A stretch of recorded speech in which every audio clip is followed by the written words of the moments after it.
یہ اللہ کا کرم ہے. میں ایک بات پھر کہنے لگا ہوں. ایک دیکھیں درویش اور اللہ کے ولی اور فقیر کیوں ضروری ہوتے ہیں.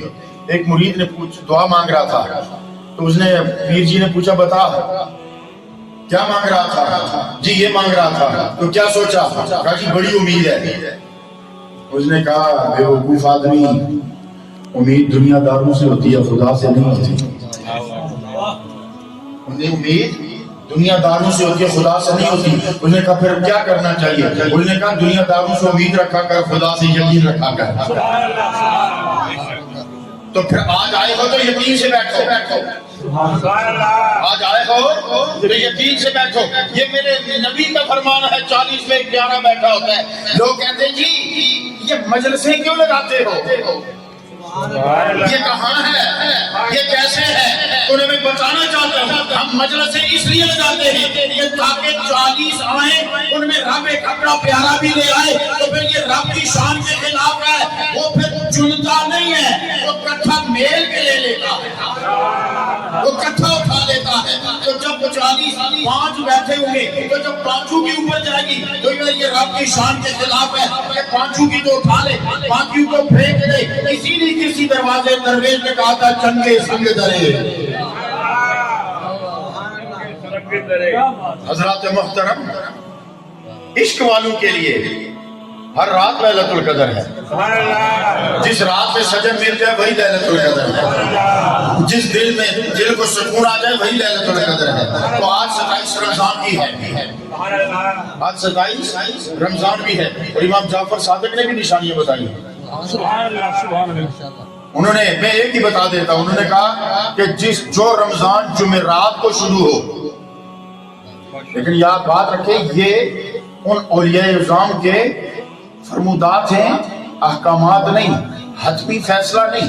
یہ انہوں نے ایک اندازہ دے دیا ہے, ایک نشانی دے دی ہے. ورنہ ليلۃ القدر تو میں نے بتا دی نا کہ دل کی کلی پھول بننے لگے نا تو وہ 23ویں ہو 24ویں ہو اور 23 ہو 25 ہو 27 ہو یا 29 ہو, جب دل کی کیفیت بدلنے لگے تو خدا کی قسم مجھے آپ کا تو نہیں پتا مگر میری کیفیت بدل رہی ہے.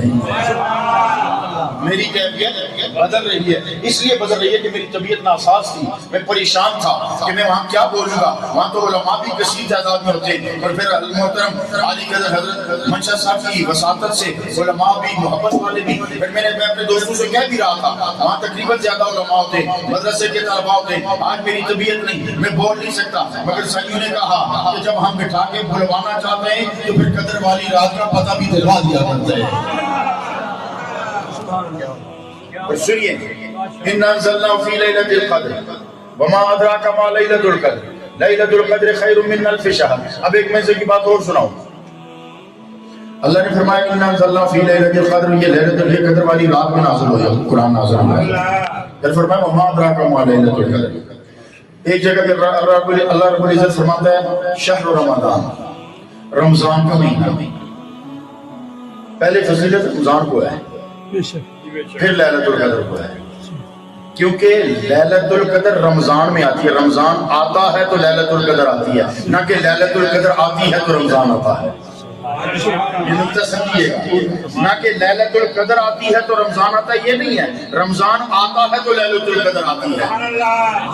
رمضان آتا ہے تو ليلۃ القدر آتی ہے. تو رب فرماتا ہے شہر رمضان الذی انزل فیہ القرآن, رمضان کا مہینہ.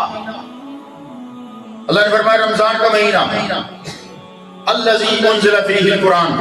اے اللہ رمضان کا مہینہ ٹھیک ہے, کیا کریں؟ اب یہ ترجمہ عام ترجموں سے ہٹ کے میں سنانے لگا ہوں. شہر رمضان, رمضان کا مہینہ. جی اللہ مان لیا رمضان کا مہینہ, کیا کریں؟ تمہیں پتہ نہیں؟ ذرا فرماؤ الذی انزل فیہ القرآن, یہ عظمت والا مہینہ ہے, لیکن اس کی وجہ عظمت نزول قرآن ہے. ترجمہ یہ بنتا ہے, حضرت یہی بنتا ہے شہر رمضان الذی, رمضان کا مہینہ وہ جس میں سبحان اللہ, وہ جس میں قرآن کا نزول ہوا. اگر نزول قرآن رمضان کو عزت دے, پھر رمضان میں ليلۃ القدر نزول قرآن کی وجہ سے 1000 مہینوں سے بڑھ جاتی ہے. تو یہ زمانے کی فضیلت ہے. تو قرآن نازل ہوا, زمانہ گزر گیا, نزول ہو گیا, اپنا زمانہ دہرایا جائے، مگر کیا ہوتا ہے؟ کیا ہر سال نازل ہوتا ہے؟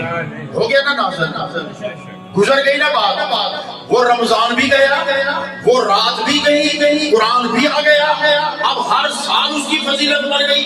تو اگر زمانہ نزول قرآن جس میں صرف قرآن گزرا، سبحان اللہ سبحان اللہ، ایک بات یاد رکھو، زمانے میں ٹھہرا نہیں کرتا، زمانے میں، اب یہ بڑی طلبہ بیٹھے ہو تو پھر سنو، زمانے میں ٹھہراؤ نہیں ہوتا اور مکان میں حرکت نہیں ہوتی۔ اس کا مطلب یہ ہے کہ زمانے میں ٹھہراؤ نہیں ہے، اس کا مطلب ہے زمانے میں آیا ہے، ٹھہرا نہیں ہے۔